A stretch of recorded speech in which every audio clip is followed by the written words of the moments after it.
The light from 3 small moons shone through the windows of Outpost 7. Tejo sat at his desk, eyes heavy from staring at screens all day. In just 10 minutes, his 12-hour shift would end. He could almost taste the hot noodles waiting for him in his quarters. Tejo was the youngest communications officer on the space station. At only 24, he had beaten many others for this job. The pay was good and the work was usually boring. That was fine with him. Boring meant safe. He tapped his fingers on the metal desk and watched the clock. 9 minutes now, 8:07. Then a red light began to flash on his console. A loud beep filled the quiet room. "What's that?" he whispered to himself, sitting up straight. The emergency channel had not been used in over 3 years. His heart beat faster as he pressed the button to accept the incoming message. The screen showed only static at first. Then words began to appear one by one. The computer was decoding an encrypted message. Tejo's eyes grew wide as he read, "SOS. The Deathworlders have unified. Their fleet moves beyond their quarantine zone. All diplomatic channels have failed. They seek retribution for the harvest of 2157. May the stars have mercy on us all." Tejo's hands shook as he pressed the station-wide alert button. Within seconds, the door to the communications room slid open. Commander Sunmi rushed in, her uniform wrinkled as if she had been sleeping. "Report," she ordered, moving to stand behind Tejo. "Emergency message, Commander. It's from Ambassador Juwan." Sunmi's face went pale. "Juwan? He's stationed on Earth." "Yes, Commander.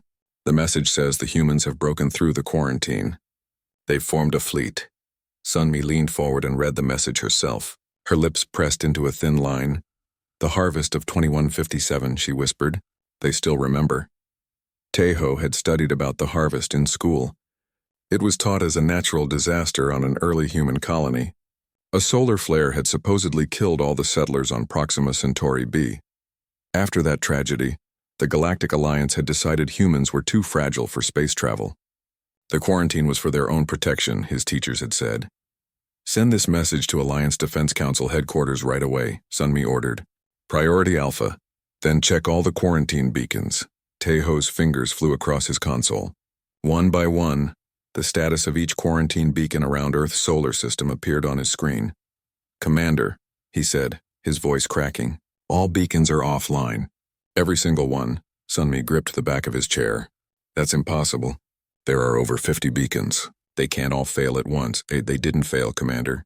According to the logs, they were systematically disabled over the past month. The status updates were hacked to show normal operation until now.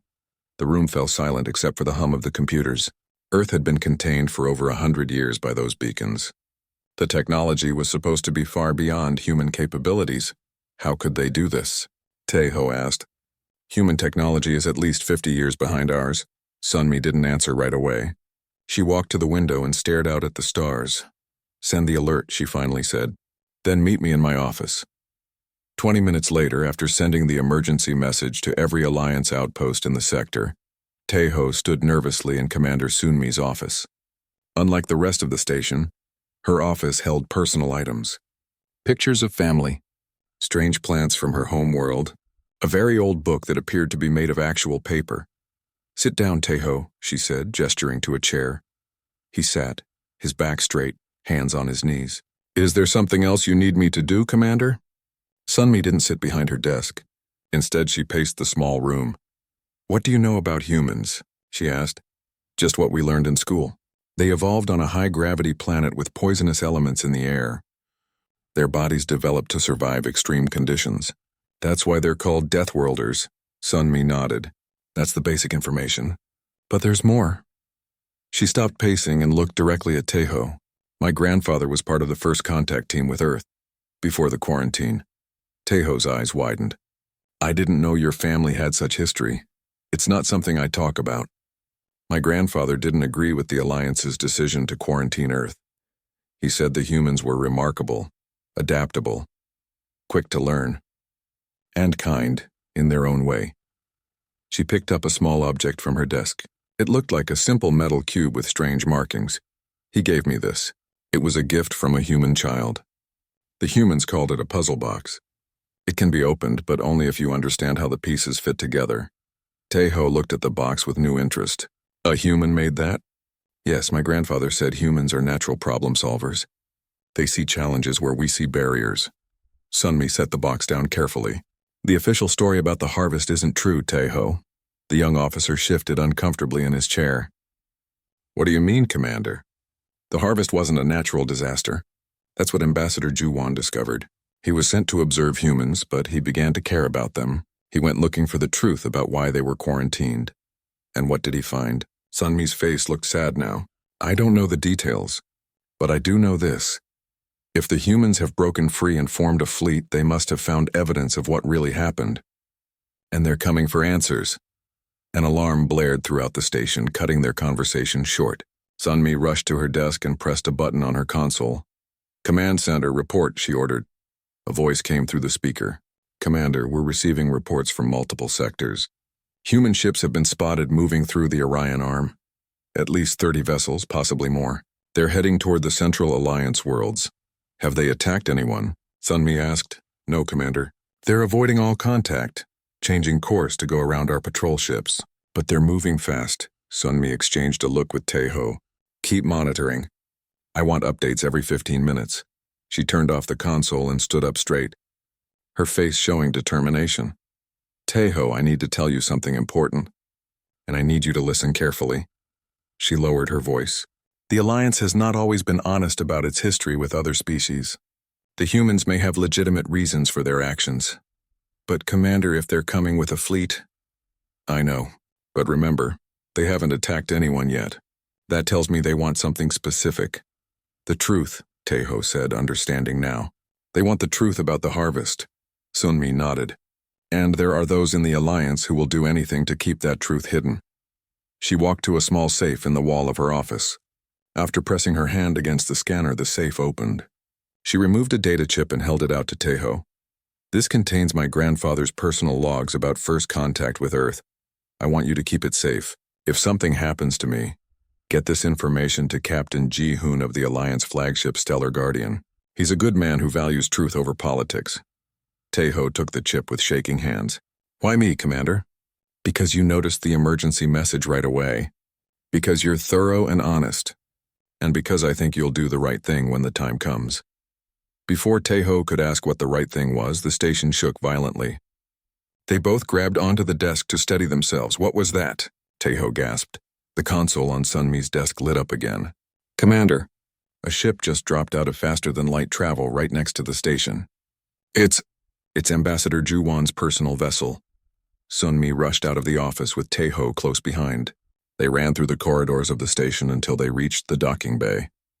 Through the thick glass window, they could see a small ship attached to the outer hull. The airlock cycled open, and a single figure stumbled through. Ambassador Juwan looked nothing like the official pictures Taeho had seen. His elegant clothes were dirty and torn. His face was thin, with a short beard that hadn't been there before. But it was his eyes that had changed the most. They looked haunted. Sunmi, he said, seeing the commander. Thank the stars you're here. There isn't much time. Juwan, what happened? We received your message about the humans. The ambassador looked around nervously. Is this room secure?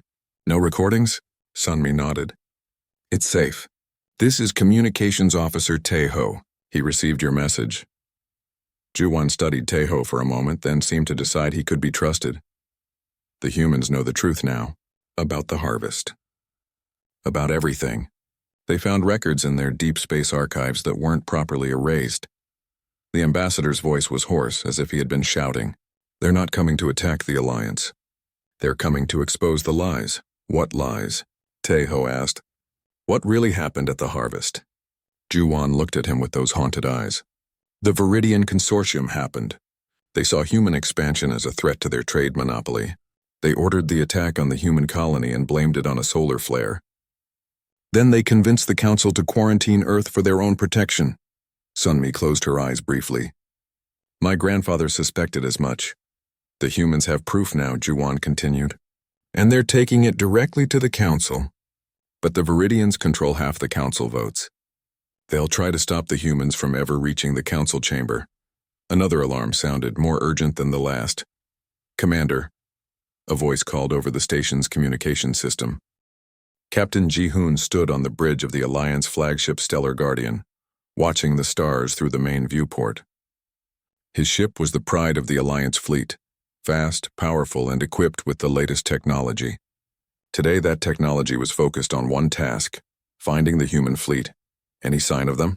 Ji-hoon asked, turning to his tactical officer. Tactical Officer Sang-mi shook her head. Her eyes never left her console. Nothing yet, Captain. But our long-range sensors are at maximum power. If they enter this sector, we'll know. Ji-hoon nodded and continued his slow walk around the bridge. Every officer was at their station, back straight, faces serious.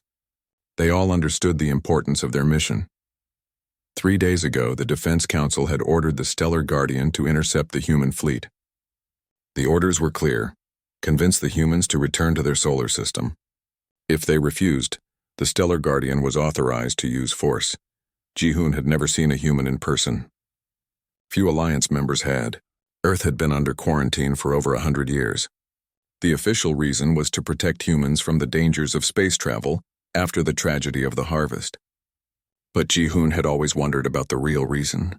Why quarantine an entire species? What was the Alliance afraid of? Captain, Sang-mi called out suddenly. I'm picking up energy signatures at the edge of the sector. Ji-hoon moved quickly to her station. Show me. The screen displayed multiple dots of light moving in perfect formation. Ji-hoon counted at least 30 ships. Are they human? He asked. I believe so, Sang-mi replied. The energy signatures don't match any Alliance or known independent vessels. And look at this. She pointed to data scrolling across her screen. Their speeds are incredible. They're traveling at least 20% faster than our best ships. Ji-hoon felt a chill run down his spine. The humans had been quarantined on their home planet for a century. How had they developed such advanced technology in isolation? Put me through to the Defense Council, he ordered.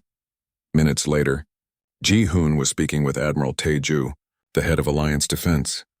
They're coming straight for the Centauri cluster, Ji-hoon reported. 30 ships, maybe more. Admiral Tae-ju's face showed no emotion on the screen. Your orders remain the same, Captain. Intercept them.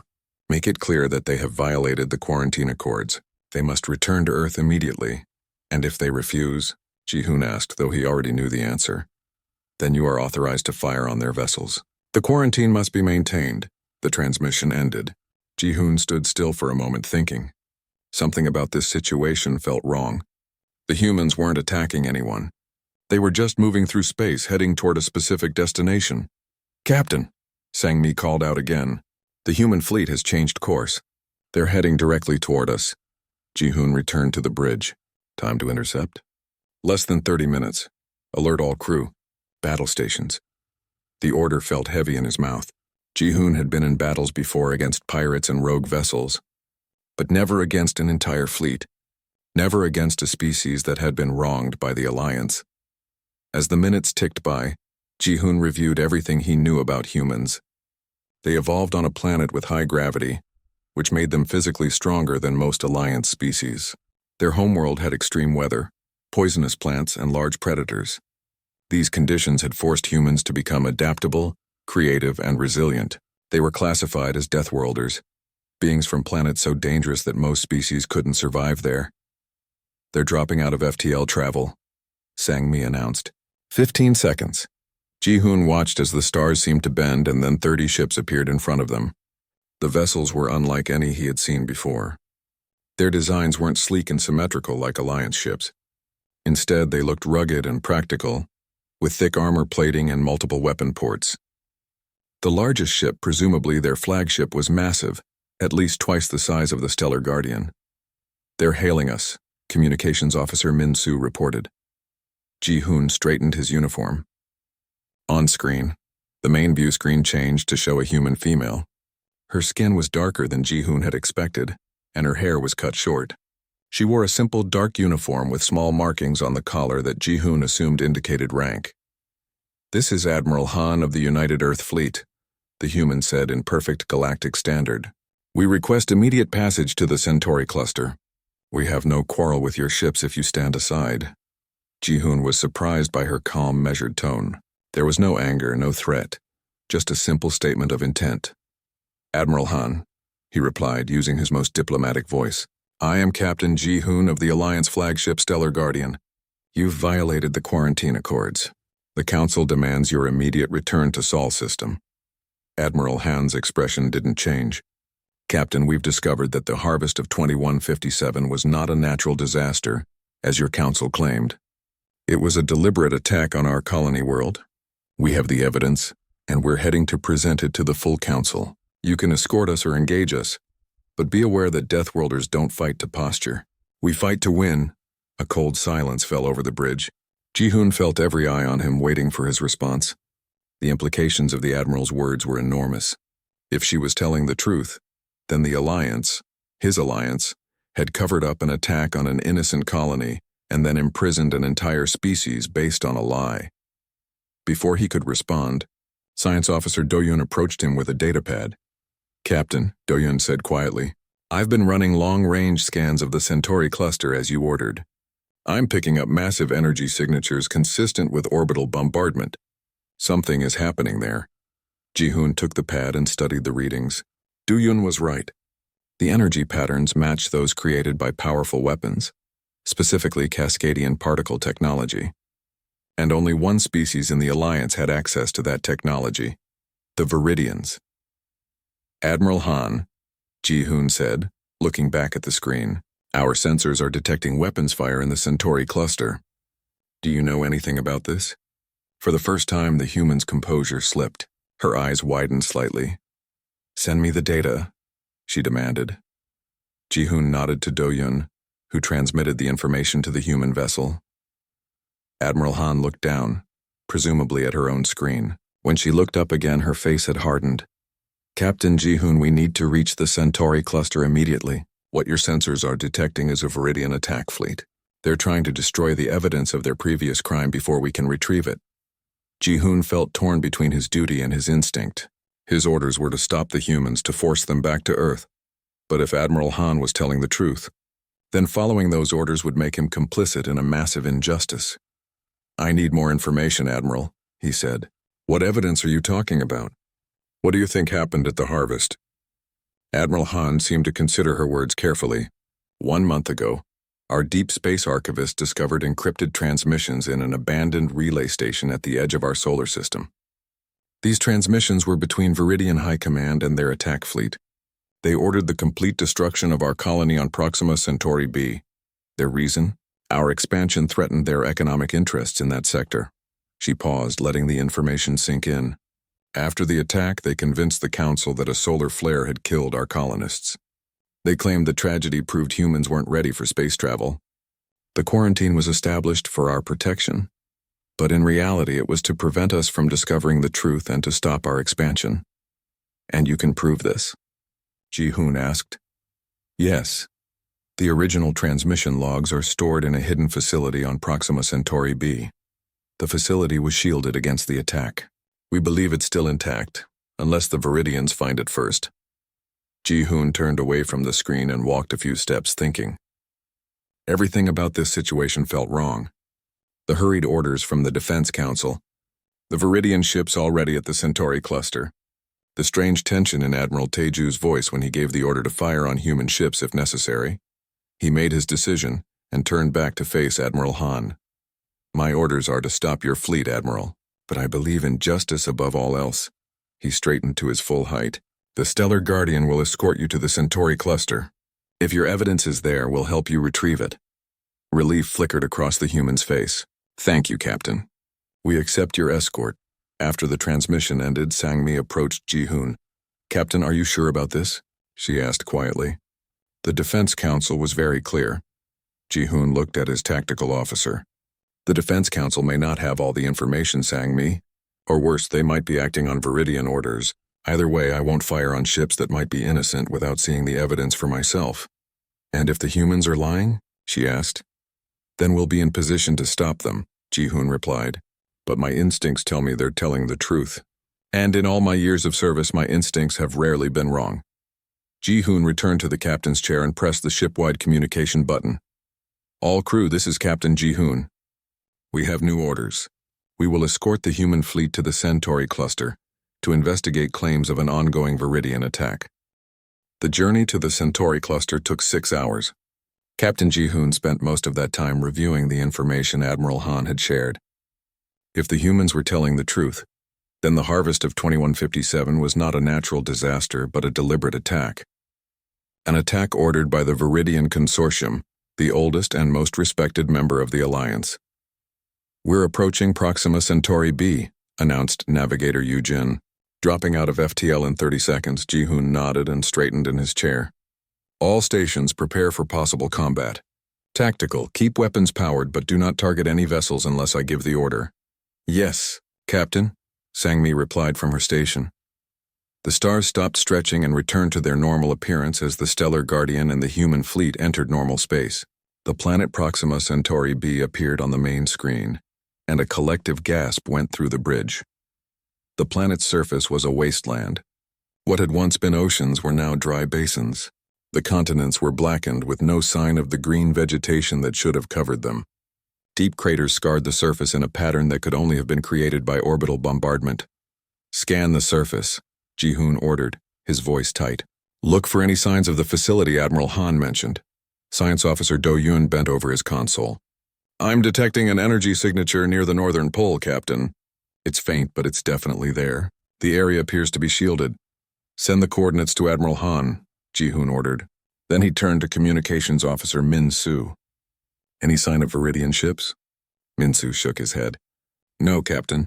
The system appears clear. That didn't make sense. The long-range scans had shown energy signatures consistent with weapons fire. Where were the Viridian ships now? Captain, Sang-mi called out, her voice urgent. Sensors are detecting spatial distortions behind the planet's moon. Ships decloaking! Ji-hoon watched as 7 Viridian warships appeared from behind Proxima Centauri B's moon. Their sleek, green-hulled vessels were instantly recognizable. Red alert.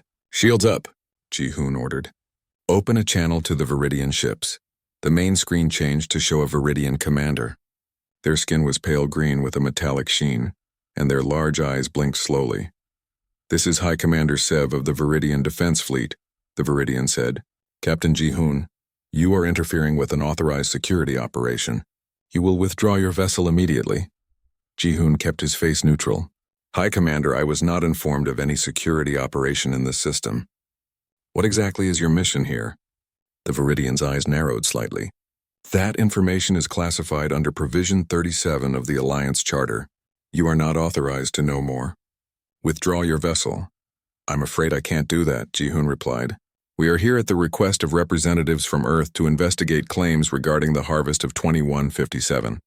High Commander Sev's face showed no expression, but his voice became colder.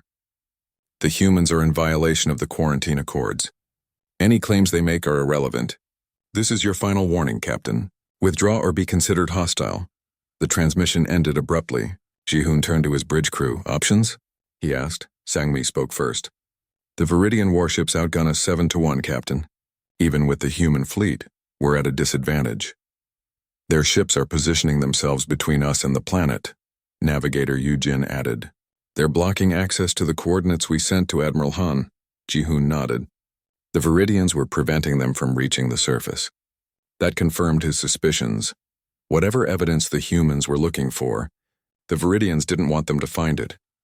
Admiral Han is hailing us, Min-soo reported on screen. The human admiral appeared, her face serious. Captain Ji-hoon, we need to reach that facility. The evidence inside will prove everything I've told you. The Viridians have positioned their ships to block our path, Ji-hoon explained. They've ordered us to leave the system. Admiral Han's eyes hardened. Captain, we didn't come this far to be turned away. My fleet is prepared to engage the Viridians if necessary, but I would prefer a less violent solution. Ji-hoon considered the situation. Direct confrontation with the Viridians would be disastrous. Not only were they outnumbered, but attacking an alliance member would be considered treason. I may have another option, he said finally. The Stellar Guardian is equipped with a stealth shuttle capable of evading Viridian sensors. We could send a small team to the surface to retrieve the evidence while our ships distract the Viridians. Admiral Han nodded. A good plan. I would like to join this team. I know exactly what we're looking for and how to access it. Agreed. Prepare to come aboard the Stellar Guardian. We'll depart as soon as you arrive. 20 minutes later, Ji-hoon stood in the shuttle bay with Science Officer Do-yoon and Security Chief Un-ji. Admiral Han had just arrived, accompanied by a tall human male introduced as Commander Kwan, her security expert. The plan is simple, Ji-hoon explained. Our ships will engage in diplomatic discussions with the Viridians, keeping their attention focused upward. Meanwhile, this shuttle will take us to the surface using its stealth systems. Once there, Admiral Han will lead us to the facility and retrieve the evidence. What about getting back? Commander Kwan asked. His voice was deep and he spoke Galactic Standard with a slight accent.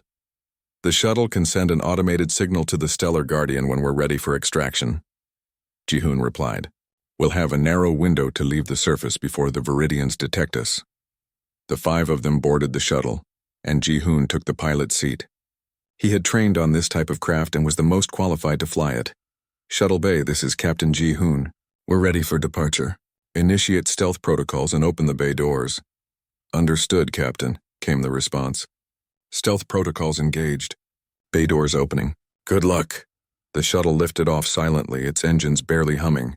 The stealth system was based on light-bending technology that made the shuttle nearly invisible to both visual observation and sensor scans. As they left the Stellar Guardian, Ji-hoon could see the human fleet and Viridian warships facing each other in space. Neither side had opened fire yet, but the tension was obvious. How long will your ships maintain position without arousing suspicion? Ji-hoon asked Admiral Han. I've instructed my fleet to engage in a lengthy negotiation process, she replied. They'll drag it out as long as possible, requesting clarification on every point of the quarantine accords. It should buy us at least 2 hours. Ji-hoon nodded and focused on piloting the shuttle toward the coordinates Do-yoon had identified. The journey to the surface took 15 minutes, during which no one spoke. They all understood the gravity of their mission. If they succeeded, they would uncover a truth that could change the entire alliance. If they failed, they could be labeled traitors. The shuttle landed near what appeared to be a small crater. Unlike the larger impact sites visible from orbit, this one had clean, straight edges, artificial rather than natural. This is it, Admiral Han said, standing up. The entrance to the facility should be at the bottom of this crater. They put on environmental suits since the planet's atmosphere had been destroyed in the attack. Ji-hoon checked everyone's equipment before opening the shuttle door. They stepped out onto the barren surface, the low gravity making their movements feel light and bouncy despite the suits. Admiral Han led them to the crater's edge. As Ji-hoon looked down, he could see metallic structures partially buried under rock and dust. They carefully made their way down using the suit's built-in propulsion systems. At the bottom, Admiral Han approached what looked like a solid wall of rock. She pressed her hand against a specific spot, and to Ji-hoon's surprise, a panel lit up with strange symbols. Human writing, Do-yoon said quietly through the comm system. Fascinating. Admiral Han input a code, and the rock wall slid open to reveal a metal door behind it. Another code, and this door opened as well. They entered a small airlock. Once inside, Admiral Han closed the outer door and pressed another panel. Air hissed into the chamber and lights above the inner door turned green. We can remove our helmets now, she said, taking off her own. The facility has its own life support system, powered by a small fusion reactor. It was designed to last for centuries if necessary. They removed their helmets and followed Admiral Han through the inner door into a corridor. The facility was simple, just a few rooms branching off from the main hallway. Everything was coated in a fine layer of dust, but otherwise it appeared untouched. Admiral Han led them to the largest room, which contained several computer terminals. Despite being over 100 years old, they looked advanced. This was our backup communication center, she explained. When the colony was established, our engineers built this facility as a precaution. It was shielded against radiation, including solar flares, which means it was also protected from the weapons used in the attack, Do-yoon said. Admiral Han nodded. Exactly. And it recorded everything. She approached the main terminal and pressed a series of buttons. The system came to life, screens lighting up with data. Here, she said, stepping back so the others could see. These are the transmission logs from the day of the harvest. Ji-hoon moved closer to read the screen. The text was in Galactic Standard, not human language. The shuttle rocked violently as it left the surface of Proxima Centauri B. Captain Ji-hoon fought with the controls, trying to maintain a steady course despite the explosions erupting around them. In the passenger compartment, Admiral Han, Commander Kwan, Science Officer Do-yoon, and Security Chief Yun-ji held tightly to their seats. The Viridians have locked onto us, Ji-hoon announced, his voice strained. They're targeting the shuttle directly now. Through the viewport, they could see the battle raging in orbit. The human fleet had engaged the Viridian warships, creating a chaotic scene of weapons fire and maneuvering vessels. The Stellar Guardian was in the middle of the fight, its shields flaring as it absorbed multiple hits. "We need to reach the Stellar Guardian," Admiral Han said, moving to the co-pilot's seat beside Ji-hoon. "Once we're aboard, we can jump to FTL and escape." Ji-hoon nodded. "I'm trying to contact them now, but there's heavy communication jamming." He guided the shuttle through the battlefield, avoiding weapons fire when possible, and taking glancing hits when not. The small craft wasn't designed for combat, and each impact weakened its shields further. "Shields at 40%, Commander Kwan reported from the sensor station. "We can't take much more of this." "There." Admiral Han pointed toward a gap in the fighting. "The Guardian has created an opening for us." Ji-hoon increased power to the engines, pushing the shuttle to its maximum speed. They shot through the gap, heading directly for the Alliance flagship. The Stellar Guardian's shuttle bay doors were open, a rectangle of light in the massive ship's hull. "Almost there," Ji-hoon said, his hands steady on the controls despite the danger. A bright flash of green light streaked past the shuttle, missing them by meters. A Viridian warship had broken through the human defensive line and was pursuing them. "They're not going to let us reach the Guardian," Security Chief Yoon-ji said, checking her weapon. "They know what we found." Another blast of energy, closer this time. The shuttle shuddered and warning alarms blared throughout the cockpit. "Direct hit," Du-yun called out. "Shields at 15%. One more hit like that will disable us." Ji-hoon looked at Admiral Han.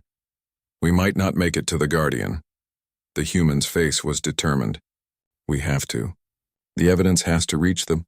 "Council." She reached into a pocket of her uniform and removed a small device, an exact copy of the one Ji-hoon carried. "I made a duplicate while we were in the facility," she explained. "Insurance." Before anyone could respond, another blast struck the shuttle. The lights flickered and died.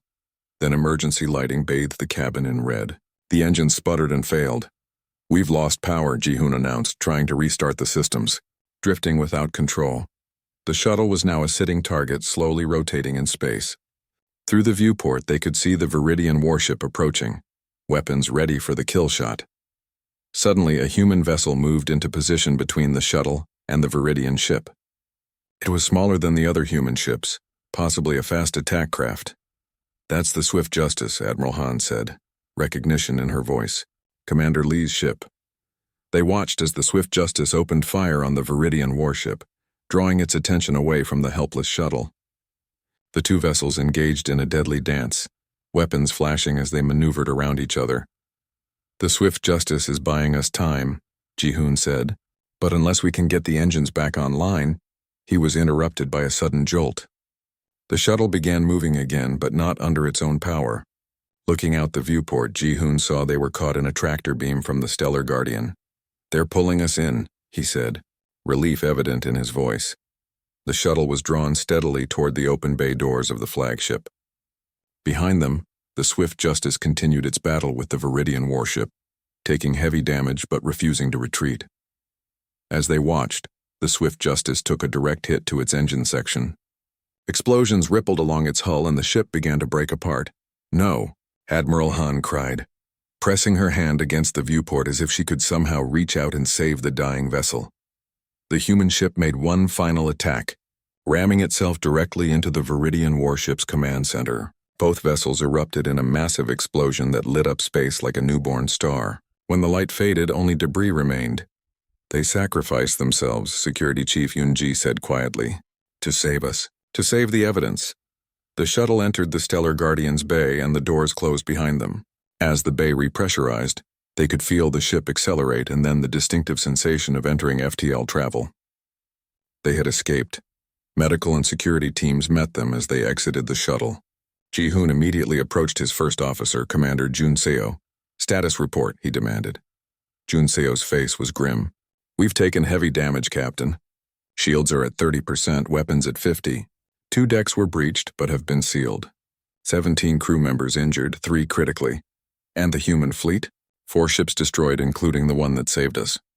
The rest managed to escape along with us. We're traveling in formation toward the rendezvous point," Admiral Han suggested. Ji-hoon nodded. "The Viridians?" 3 of their ships were destroyed, 2 heavily damaged. The remaining 2 broke off pursuit when we entered FTL. They'll report to their high command, Admiral Han said, joining the conversation. They'll try to intercept us before we reach the council. Ji-hoon turned to her. Then we need a new plan. The direct route to the council homeworld will be blocked. Admiral Han's eyes were hard with determination despite the loss of her people. There is another way. The Viridians control many of the council members, but not all. We don't need to go to the council.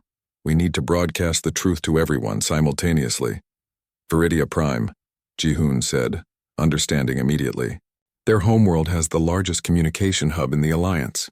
If we can access it, we can send the evidence to every world, every ship, every communication device in Alliance space, Admiral Han finished.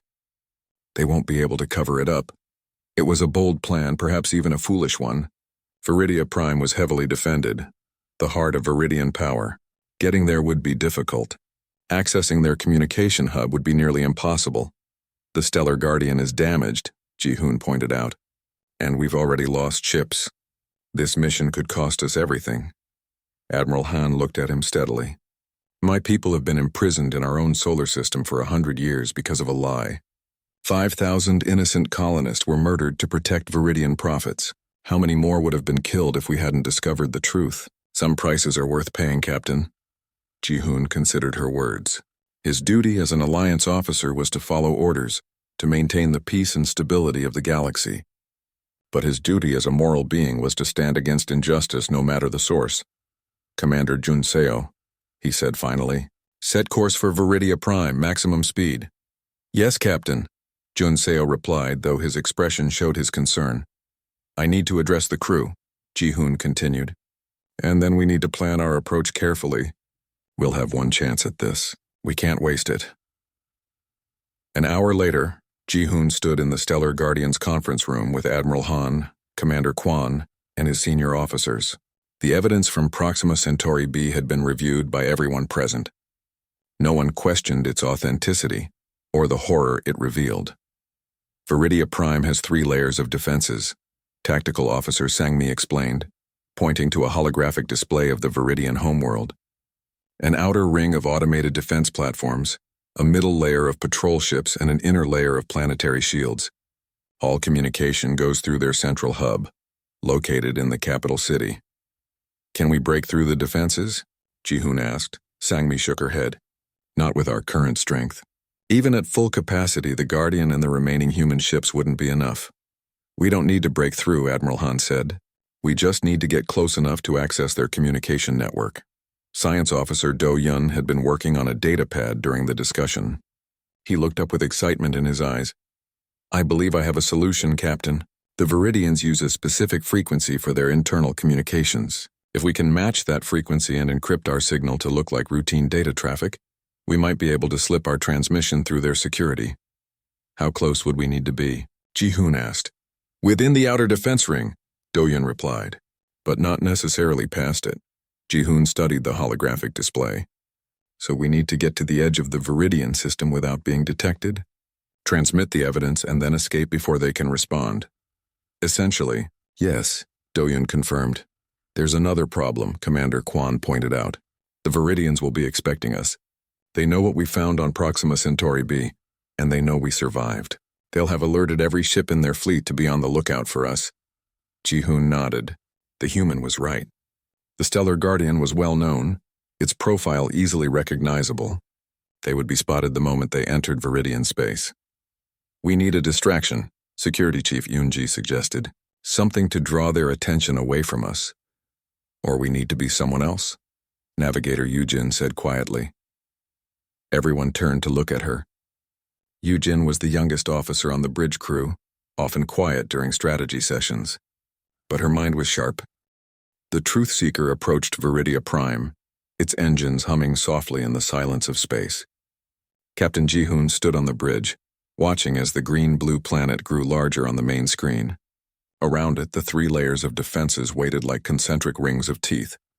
We're being hailed, Commander Kwan reported from the communications station. Viridian Defense Command. Ji-hoon straightened his uniform, though he wouldn't be visible on the transmission. They had decided to use audio only, to minimize the risk of being identified as non-Viridians. Remember, keep responses short and to the point, Ji-hoon reminded his crew. Let me do most of the talking. He had spent hours studying Viridian speech patterns and practicing their distinctive cadence. It wouldn't fool a Viridian up close, but over a transmission, it might be enough. Open the channel, he ordered.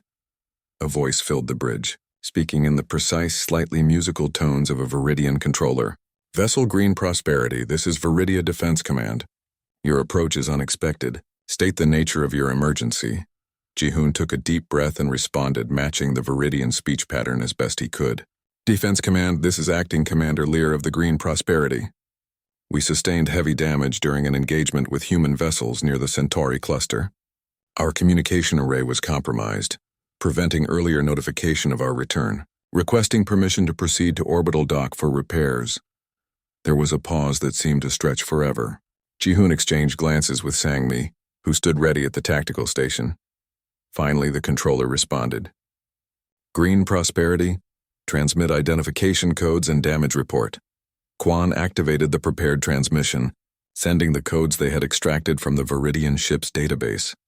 Crossing the first defense ring, Sang-mi reported quietly. Automated platforms are scanning us. Ji-hoon nodded but kept his attention on the communication. Everything depended on getting through this checkpoint. Green Prosperity, your codes are valid but outdated, the controller said, suspicion evident in their voice. When did you last update your security protocols? Ji-hoon thought quickly. Our primary systems were reset after the battle.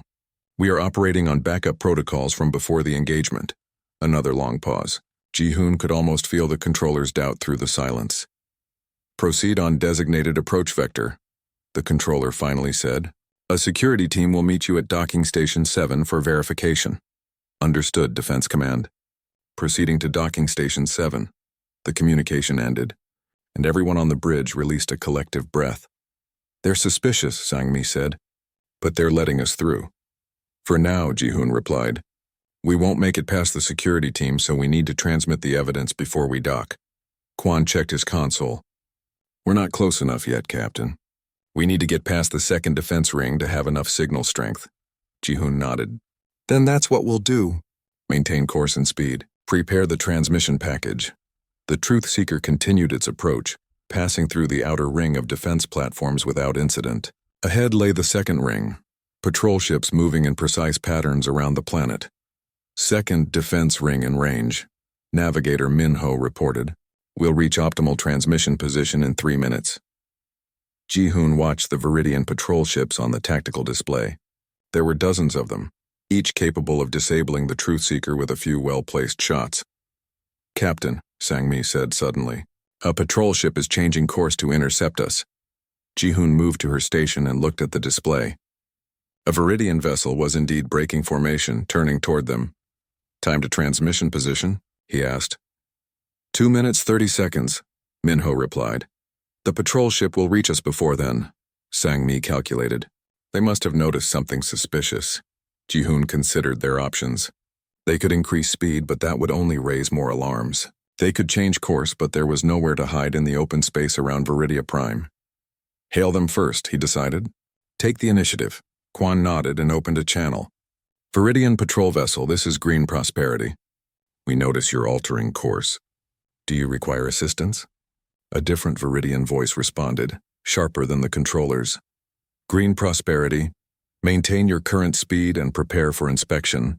Our sensors detect anomalies in your power signature. Ji-hoon leaned toward the communication pickup. Understood, patrol vessel. The anomalies are likely due to our battle damage. Our primary reactor is operating at reduced capacity. Remain on course, the patrol officer ordered. We will escort you to Docking Station 7. The channel closed. Ji-hoon turned to Minho. Time, 1 minute 45 seconds to optimal position. The patrol ship will reach us in 1 minute 30 seconds, Sang-mi added. It would be close. Too close. Kwon, can we transmit before reaching the optimal position? Ji-hoon asked. The human communications expert frowned. We can try, but the signal will be weaker. The planetary shields might block it. We don't have a choice, Ji-hoon said. Prepare to transmit at my mark. The Truth Seeker continued its approach while the patrol ship grew larger on their screens. Ji-hoon could see its weapons ports were open, not actively targeting them yet, but ready. 1 minute to intercept, Sang-mi reported. Transmission ready, Kwon said. But Captain, I've been thinking. The communication hub processes millions of signals daily. Even if we get past their security, our transmission might be lost in the noise. Ji-hoon hadn't considered that. What do you suggest? We need to make sure everyone sees it, Kwon said. Not just send it, but broadcast it on emergency channels. Every screen, every communication device in the Alliance. That would require access to their emergency broadcast system, Ji-hoon pointed out. We can't get that from here. Maybe we can, Engineer Hae-won said, speaking up for the first time. Viridian ships are designed to connect directly to the planetary defense network in case of large-scale attacks. If we send the right codes, we could trigger an emergency override. Would that work for a communication? If we format our transmission as a priority alert, yes.